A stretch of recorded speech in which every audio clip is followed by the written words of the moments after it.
오늘의 말씀은 출애굽기 39장 22절부터 43절까지 말씀입니다.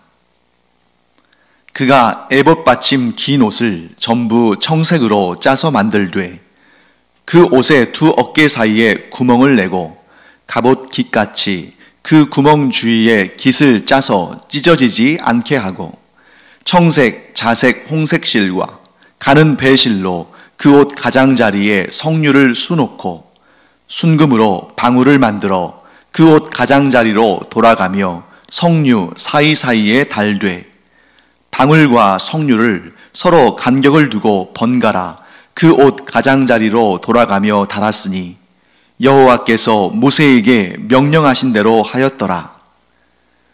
그들이 또 직조한 가는 배로 아론과 그의 아들들을 위하여 속옷을 짓고 세마포로 두건을 짓고 세마포로 빛난 관을 만들고 가는 배실로 짜서 세마포 속바지들을 만들고 가는 배실과 청색, 자색, 홍색 실로 수놓아 띠를 만들었으니 여호와께서 모세에게 명령하신 대로 하였더라. 그들이 또 순금으로 거룩한 패를 만들고 도장을 새김같이 그 위에 여호와께 성결이라 새기고 그 패를 청색 끈으로 관 전면에 달았으니 여호와께서 모세에게 명령하신 대로 하였더라. 이스라엘 자손이 이와 같이 성막 곧 회막의 모든 역사를 마치되 여호와께서 모세에게 명령하신 대로 다 행하고 그들이 성막을 모세에게로 가져왔으니 곧 막과 그 모든 기구와 그 갈고리들과 그 널판들과 그 띠들과 그 기둥들과 그 받침들과 붉은 물을 들인 순양의 가죽 덮개와 해달의 가죽 덮개와 가리는 휘장과 증거궤와 그 채들과 속죄소와 상과 그 모든 기구와 진설병과 순금 등잔대와 그 잔 곧 버려놓는 등잔대와 그 모든 기구와 등유와 금제단과 관유와 향기로운 향과 장막 휘장문과 놋제단과 그 놋그물과 그 채들과 그 모든 기구와 물두멍과 그 받침과 뜰의 포장들과 그 기둥들과 그 받침들과 뜰문의 휘장과 그 줄들과 그 말뚝들과 성막 곧 회막에서 사용할 모든 기구와 성소에서 섬기기 위한 정교한 옷 곧 제사 직분을 행할 때에 입는 제사장 아론의 거룩한 옷과 그의 아들들의 옷이라. 여호와께서 모세에게 명령하신 대로 이스라엘 자손이 모든 역사를 마침에 모세가 그 마친 모든 것을 본즉 여호와께서 명령하신 대로 되었으므로 모세가 그들에게 축복하였더라. 네, 오늘 본문의 내용은 제사장들의 복장과 관련된 것이죠. 그런데 조금 더 자세히 보자면 대제사장에게 주어지는 복장의 규정과 또 제사장에게 주어지는 복장의 규정이 좀 달랐기 때문에 그 둘을 좀 분리해서 제작하는 그런 내용들이 또 등장합니다. 자, 일단 대제사장, 그러니까 이 시대에는 지금 아론이죠. 아론이 대제사장이고 그 다음에 그의 아들들이 제사장들인데 그는 대제사장에게는 어떤 특징이 있는가? 예. 일반 제사장들은 입지 못하는 가장 중요한 특징, 가장 중요한 복장, 바로 에봇이죠. 그래서 아론은 이 에봇을 입습니다.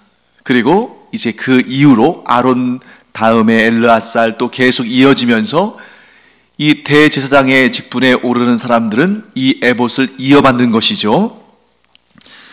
그리고 이 에봇 안쪽에는 겉옷을 입었는데, 그러니까 우리는 생각에 겉옷하면 맨 바깥에 입는 옷이니까 에봇보다 위에 있을 것 같은데 그게 아니고 여기에서 겉옷이라고 하는 것은 일상의 옷 했을 때 우리가 어떤 옷을 입냐면 보통 바깥쪽에는 좀 이렇게 두툼한 옷을 입고 또 안쪽에는 좀 가벼운 옷을 입잖아요. 그러니까 이런 자켓이 있다면 그 안에 셔츠를 입는 것처럼, 그래서 이 겉옷은 이런 자켓이나 뭐 이런 것 같이 외쪽 바깥쪽에 있는 옷인데 그 모양은 원피스와 비슷합니다.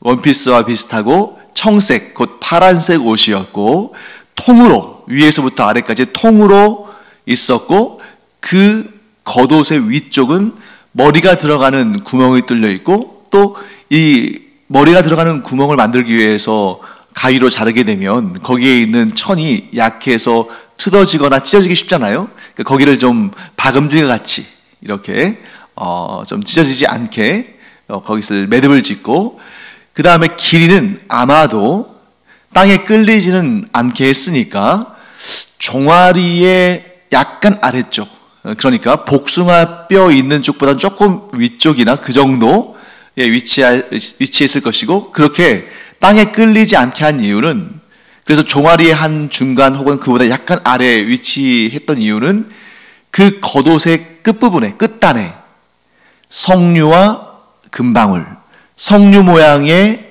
장식과 또 금으로 만든 방울을 연이어 이렇게 달았기 때문에, 그래서 석류 하나, 금방울 하나, 석류 하나, 석류는 이제 패브릭으로 만든 거겠죠.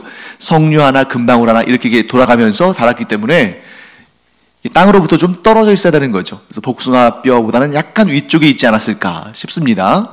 정확한 길이나 치수에 대해서는 나와 있지 않으니까 우리가 이렇게 추론할 수 있는 거죠. 자, 그리고 이 방울을 달고 그 사이사이, 그러니까 간격을 두고 방울 달고 석류 달고 방울 달고 이렇게 하는데, 석류가 몇 개인지 방울이 몇 개인지 또 석류와 방울의 크기는 어느 정도로 만드는지 거기에 대한 규정이 없기 때문에 얼마나 촘촘할지 혹은 얼마나 사이즈가 클지 혹은 작을지 알 수는 없고 대략 추론할 뿐이죠. 자, 오늘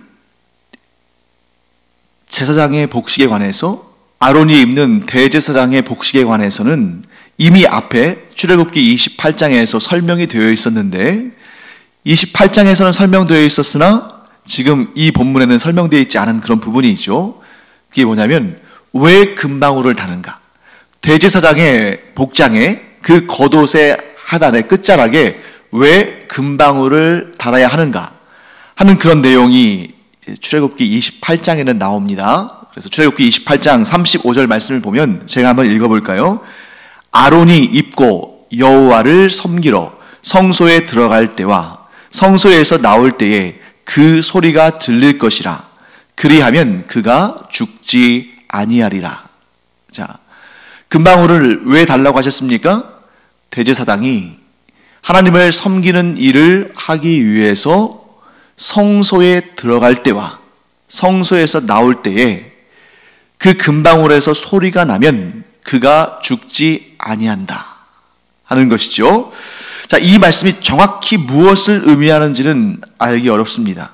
왜냐하면 그 금방울 소리 때문에 아론이 겸비해서 하나님 앞에 잘못을 행하지 않아서 죽음을 면한다는 얘기인지, 아니면 그 금방울 소리를 듣고 하나님께서 아론에게 은혜와 긍휼을 베푸셔서 그가 죽임을 당하지 않게 되는 것인지, 혹은 그 금방울 소리에 무슨 특별한, 마치 무속신앙을 가진 사람들이 부적 붙이듯이 그러한 기묘하고 특별한 힘이 있어서, 능력이 있어서 아론이 죽지 않게 되는 것인지, 분명히 세 번째는 아니겠죠?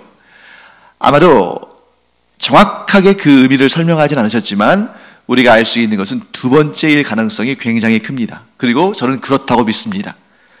이 방울 소리가 들릴 때 하나님께서 아론을 보시면서 뭐라고 생각하시겠어요? 그래, 아론이 나를 섬기러 왔구나. 그런데 내가 제사장의 복식과 관련해서, 대제사장의 복식과 관련해서 그 겉옷 끝자락에 방울을 달라고, 금으로 만든 방울을 달라고, 성류와 방울을 연달아 이렇게 순서대로 달라고 했는데 그 말씀을 지켰구나. 내가 지시한 대로 행하고 있구나 하는 것을 보시고 아론에게, 곧 대제사장에게 은혜와 긍휼과 자비와 은총을 베푸시는 것이죠. 그런데 이와 관련해 가지고, 이 방울과 관련해 가지고 좀 엉뚱한 생각을 하는 분들도 있습니다. 그런데 그것이 이제 마치 정설인 것처럼 받아들여지는 경우들도 있죠. 예를 들면 이겁니다. 대제사장이 1년에 한 번 대속죄일에 아무도 들어갈 수 없는, 오직 대제사장만 들어갈 수 있는 그 지성소에 들어가서 그것을 좀 정리하고 또 하나님을 뵙는 그러한 시간을 갖는데, 그때 그 대제사장에게 문제가 있을 때, 그가 하나님 앞에 의롭다 여기심을 받지 못할 때 하나님께서 그를 죽이시기도 하시는데, 그러니까 이 1년에 한 번 대속죄일, 그날에 이제 이 대제사장이 이스라엘을 대표해서 지성소에 들어가는데, 그때에 그가 죽으면 아무도 지성소에는 들어갈 수 없기 때문에 감히 누가 그 성소와 지성소를 가르는 휘장을 열고 들어가서 그 죽은 시체를, 대제사장의 시체를 끌고 올 수 없다는 거죠. 누가 들어갈 수 없으니까. 그러니까 대속죄일에 대제사장이 지성소에 들어갈 때 허리에 끈을 묶고, 그래서 그 끈은 이제 지성소와 성소를 가르는 그 휘장 밖으로 이제 꺼내놓고 허리에 끈을 두른 다음에 지성소 안에서 이제 1년에 한 번씩 거기를 청소하고 정돈하거든요. 그런 일을 하고 있을 때 이제 방울 소리가 들리면, 아, 지금 대제사장이 거기에서 잘 임무를 수행하고 있구나 하고 알게 되는데, 혹여라도 금방울에 소리가 들리지 않으면, 아, 죽었구나 하고 생각하고 어떻게 한다는 거예요? 그 끈을 밖에서 잡아당긴다는 거죠. 그런데 그것은 좀 근거가 없는 말이다 하고 생각할 수 있습니다. 왜냐하면 대속죄일에 대제사장이 지성소 안에 들어가서 그곳을 정비하고 하나님을 뵙는 그런 일을 하는 것은 분명한 사실인데, 그때에 평소에, 그러니까 1년 365일이 있으면 1년 364일은 에봇을 입고 또 그 겉옷을 입고 또 속옷을 입고 속바지를 입고 관을 쓰고 이러한 대제사장의 기본적인 복장을 하고 있기 때문에 그 겉옷 밑에 있는 방울이 계속해서 소리가 나죠. 대제사장이 걸을 때마다 소리가 나겠죠. 움직일 때마다. 그런데 대속죄일, 곧 지성소에 대제사장이 들어가는 그 유일한 날인, 1년 중에 단 하루인 그날은 이 아론이, 즉 대제사장이 에봇과 겉옷과 속옷과 속바지와 관을 쓰고 들어가는 것이 아니라, 그날에는 세마포 옷만 입고 들어가게 되어 있습니다. 하얀 세마포 옷만. 그러니까 마치 뭐가 같냐면 소복을 입듯이 깨끗한 하얀 세마포 옷만 입고 들어가기 때문에, 그런 내용이 이제 레위기 16장에 나오죠. 그렇기 때문에 그 옷에는 성류 장식도 없고 금방울도 없습니다. 그러니까 이 대속죄일에 대제사장이 지성소 안에 들어가서 자기의 임무를 할 때는 아무 소리도 나지 않는 거죠. 자, 그런데 대제사장도 사람이기 때문에, 그가 허물과 죄가 있는 사람이기 때문에, 완전할 수 없기 때문에 죽을 수도 있잖아요. 지성소에 들어갔는데 하나님께서 그를 향해서, 그 대제사장을 향해서 진노하셔서 그가 그곳에서 죽음의 형벌을 당할 수도 있죠. 그러면 어떻게 했을까? 거기에 대해서 학자들은 어떻게 추론하냐면, 정확히 알지 못하니까 어떻게 추론하냐면, 일단 제사장들은 그 대제사장의 시신에 손을 댈 수 없다. 왜냐하면 제사장들은 시체에, 시신에 손을 대지 않는 것이 원칙입니다. 왜냐하면 주검은, 즉 시신은 부정한 것으로 여겼기 때문에 그것에 손을 대면 제사장의 직무를 감당할 수 없기 때문에 하나님께서 그것을 금하셨죠. 그러니까 그 시체를 꺼내오는 사람들은 제사장들이 아닐 거라는 거죠. 그러면 누가 꺼내오겠습니까? 그 시신을 꺼내올 사람들은 레위인들이겠죠. 레위인들. 그런데 여기서 문제가 발생합니다. 레위인들이 과연 성소에 들어갈 수 있는가? 들어갈 수 없죠. 레위인들은 성막의 외부에서만 제사장들의 사역을 돕는 것이지 성막 안으로, 즉 성소 안으로 들어갈 수는 없습니다. 그렇기 때문에 레위인들이 그 안으로 들어갈 수 없고 당연히 지성소로 들어갈 수 없겠죠. 그런데 하나님께서는 특별한 경우들에 대해서 그런 예외적인 그런 규정들을 또 두셨죠. 왜냐하면 사람이 살아갈 때 항상 똑같은 일만 반복되는 것이 아니라 특이한 일들이 일어날 수 있으니까요. 그래서 예를 들면 이런 경우죠. 이스라엘 백성들을 이끌어가는 구름 기둥이 움직일 때, 그러면 레위인들은, 또 제사장들은 어떻게 해야 됩니까? 성막을 철수시켜야죠. 그런 천막들은 말고 또 증거궤, 또 진설병상, 분향단, 또 번제단, 물두멍, 이런 것들 다 짊어지고 가야 하잖아요. 그런데 이 성소 안으로는 레위인들이 들어갈 수 없으니까, 레위인들은 성소 밖에서, 즉 외부에서, 그 성막의 뜰에서 일하는 사람들이기 때문에 물두멍이나 번제단 같은 것들은 볼 수 있지만, 그러나 이 성소 안으로는 들어갈 수 없기 때문에 성소 안에 있는 성스러운 기물들, 예를 들면 진설병상이랄지, 또 등잔대랄지, 또 그 안에 있는 당연히 증거궤랄지, 이런 것들은 볼 수가 없죠. 그러면 어떻게 하느냐? 자, 이렇게 이동하는데, 그 이동하는 것은 어차피 레위인들이 들고 옮겨야 되는데, 특히 이 성소와 지성소 안에 있는 이 거룩한 기물들을 레위인들은 보지 못하고 그들이 함부로 다루지 못합니다만, 그것을 옮길 때는 레위 지파의 고앗 자손들이 옮겼거든요. 그럼 어떻게 했느냐? 자, 그걸 옮기기 전에, 즉 성막을 철수해서 이동하기 전에 제사장들이 성소에 들어가서 아주 정교하고 꼼꼼하게 삼겹사겹으로 그러한 거룩한 기물들을 쌉니다. 포장을 하는 거죠. 덮는 겁니다. 보지 못하게.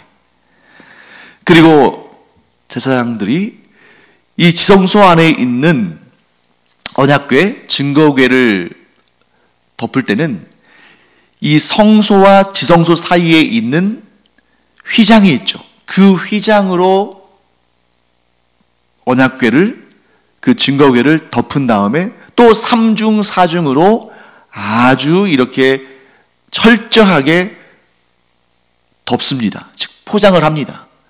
그런 다음에 장막을 걷고, 그렇게 포장된 기물들을 레위 지파 사람들이, 레위인들이, 특별히 그 거룩한 기물들은 고앗 자손이 옮기게 되는 거죠.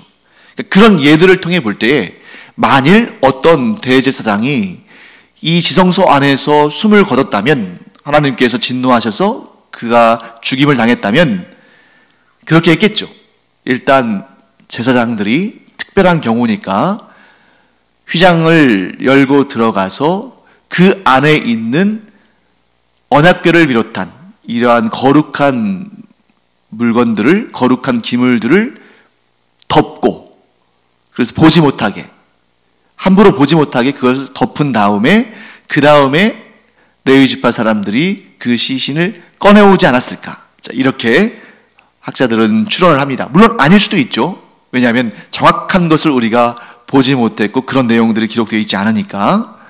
자, 중요한 것은 무엇입니까? 바로 이것입니다.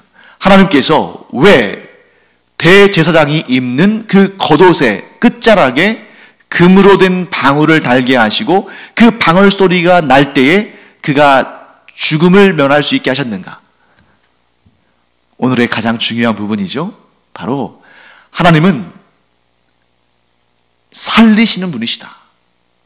하나님은 어떻게 해서든지 간에 살리기를 원하시는 분이시지 그냥 도끼 눈으로 바라보고 있다가 조금이라도 잘못을 하면 번개처럼 쏘아대고 그 생명을 걷어가는 그런 분이 아니시다는 거죠.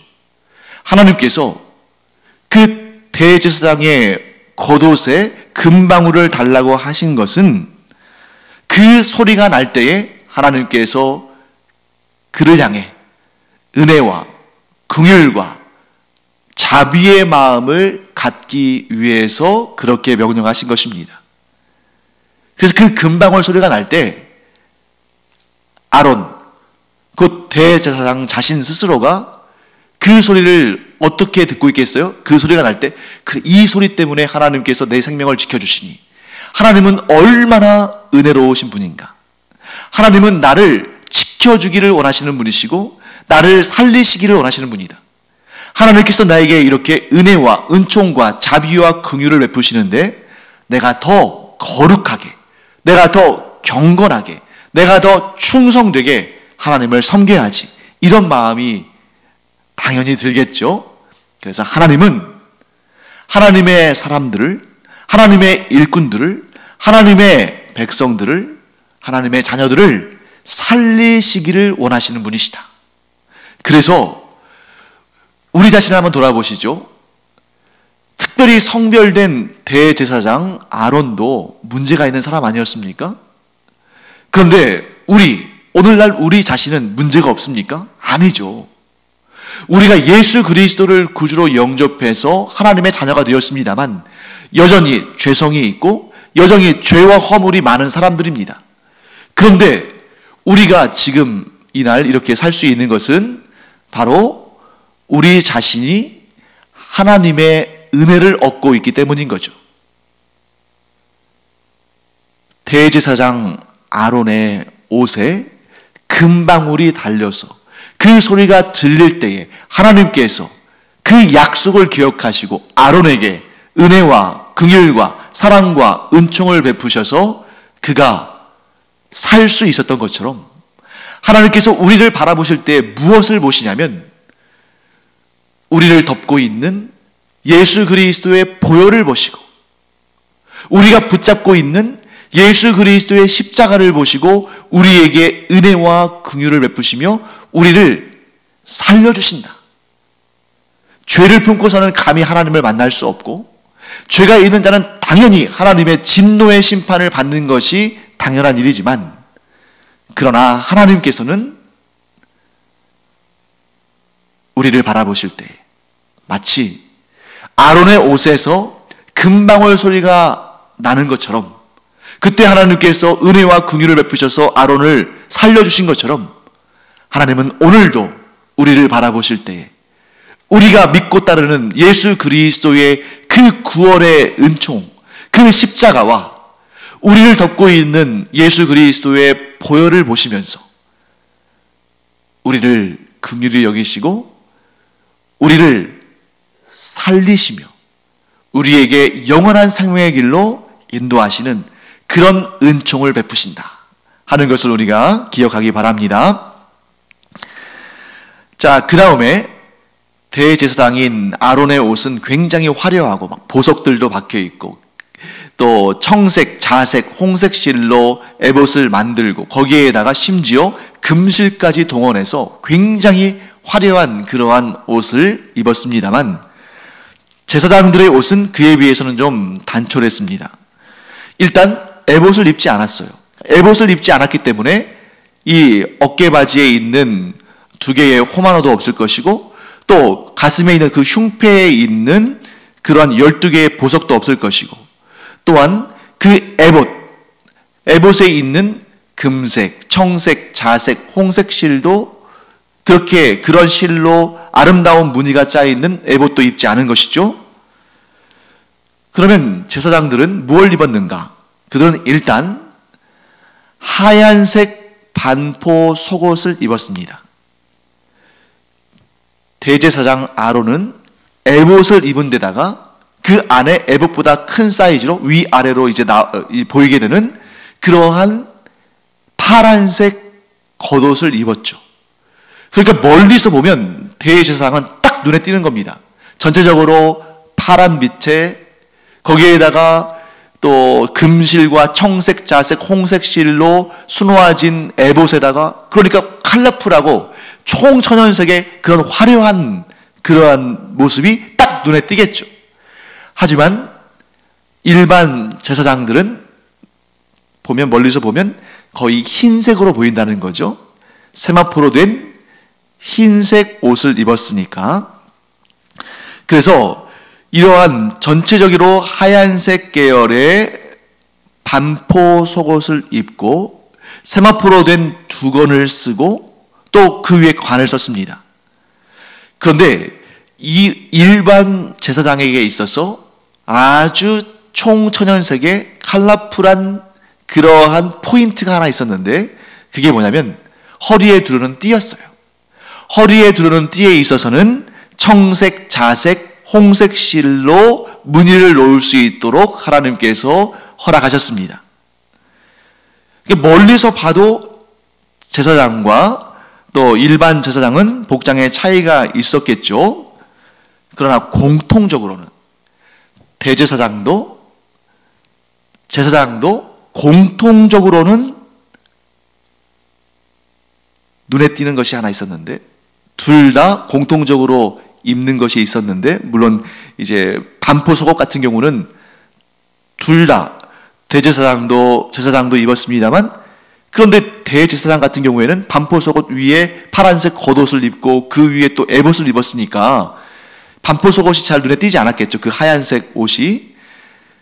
그런데 제사장은 이제 그 반포 속옷, 즉 하얀색 옷이 눈에 띄고 거기에 이제 띠만 이렇게 좀 컬러풀한데, 둘의 공통점은 속바지를 입었다는 겁니다. 속바지를 입고 또 관 위에 여호와께 성결이라는 패를 붙였다는 거죠. 자, 관에는 여호와께 성결이라는 패를 붙이고 또 속옷 안에는 속바지를 입었는데, 이 두 가지가 대제사장과 제사장의 공통점인데, 그것이 갖는 의미는 무엇입니까? 거룩함, 성결함. 자, 여호와께 성결이라는 패는 당연히 거룩함을 의미하는 것이고 성결함을 의미하는 것이고, 속바지는 어떤 의미입니까? 자, 제사장이 제단에 오르거나 성소를 출입할 때에 이 속바지를 입음으로 말미암아 하체가 드러나지 않게, 하나님 앞에 하체를 드러내지 않는 그런 의미를 갖는 거죠. 그렇기 때문에 제사장도 대제사장도 겉으로는 많이 다르고 또 복장의 차이가 있지만 어떤 면에 있어서는 공통적이다. 하나님 앞에 거룩함을 유지하고 그 거룩하고 성결한 상태로 하나님을 섬긴다는 면에 있어서는 공통의 의미가 있다 하는 것을 우리가 알 수 있습니다.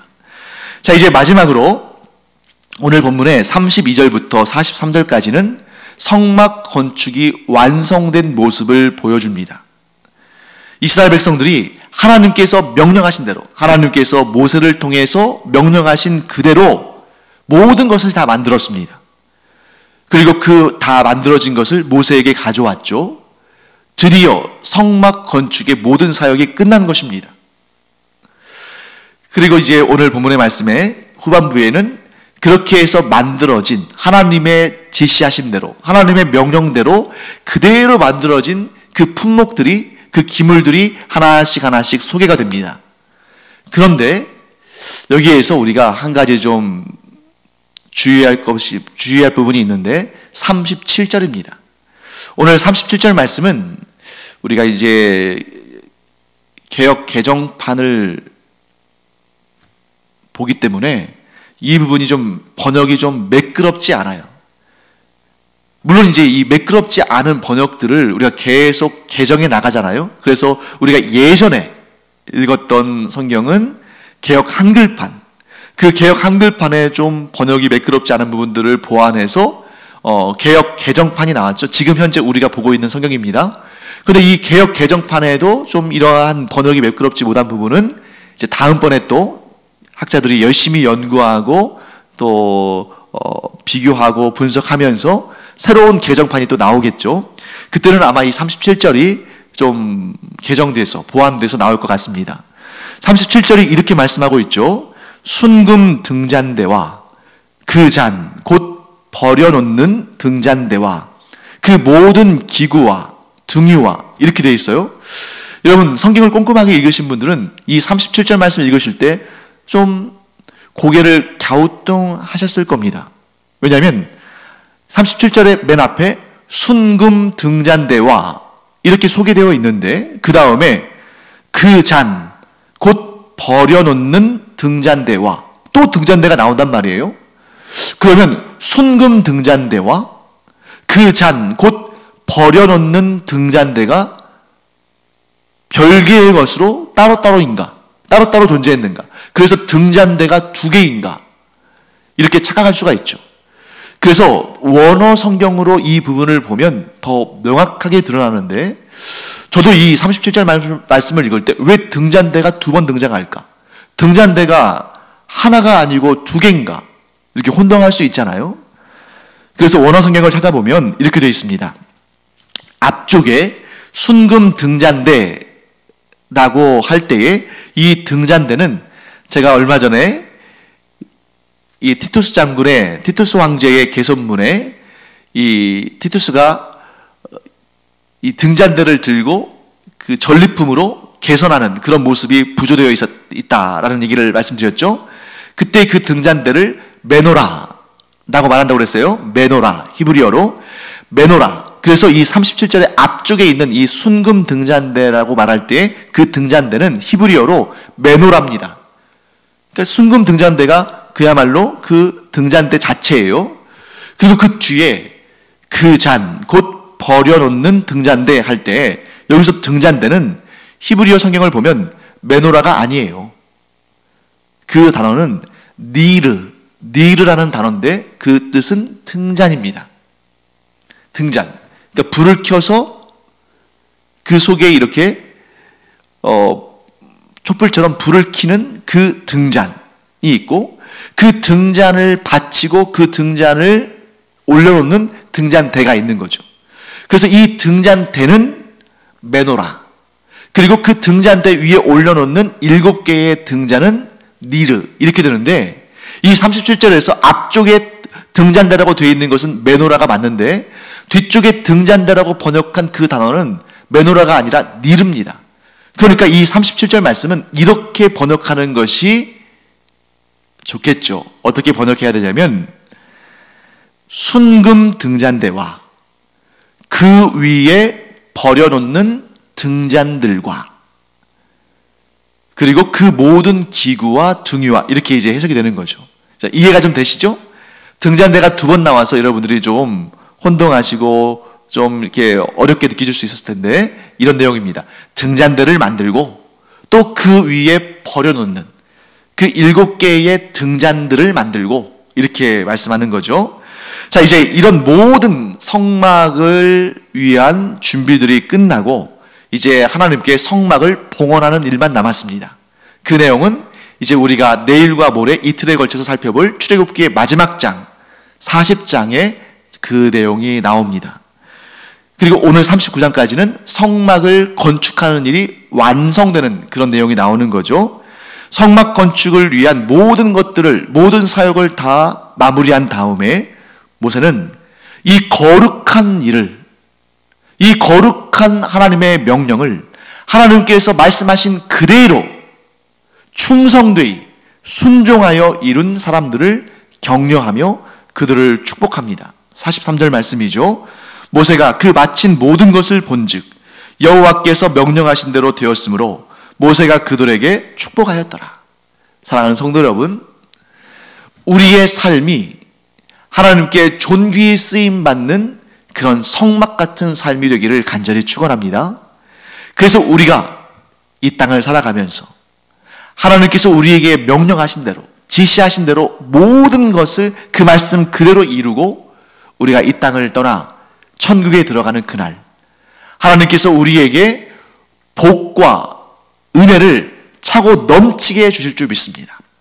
모세가 성막 건축을 마무리한 그 귀한 일꾼들, 그 귀한 헌신자들을 축복했던 것처럼 그들에게 축복을 아끼지 않고 했을 텐데, 하나님께서는 우리가 이 땅에서의 우리의 인생, 곧 하나님의 명령을 준행하는 우리의 인생을 잘 마치고 천국에 입성할 때 우리에게 차고 넘치는, 우리가 감히 상상할 수 없는 복과 상으로 우리에게 은혜를 베푸실 줄 믿습니다. 기도하겠습니다. 하나님 감사합니다. 성막의 건축이 잘 마쳐졌습니다. 그들이 하나님의 명령대로 준행하였기 까닭에 그들이 축복을 얻었습니다. 저희들도 이 땅을 사는 동안 하나님의 말씀에 순종하며 그 결과 하나님께서 기뻐하시는 그러한 주의 종들로 인생을 마치고 하나님의 복과 상을 마음껏 누리는 그러한 주의 자녀들 되기를 원하오니 저희의 인생이 그와 같은 복된 인생이 되게 하여 주시옵소서. 감사드리며 예수님의 이름으로 축복하며 기도합니다. 아멘.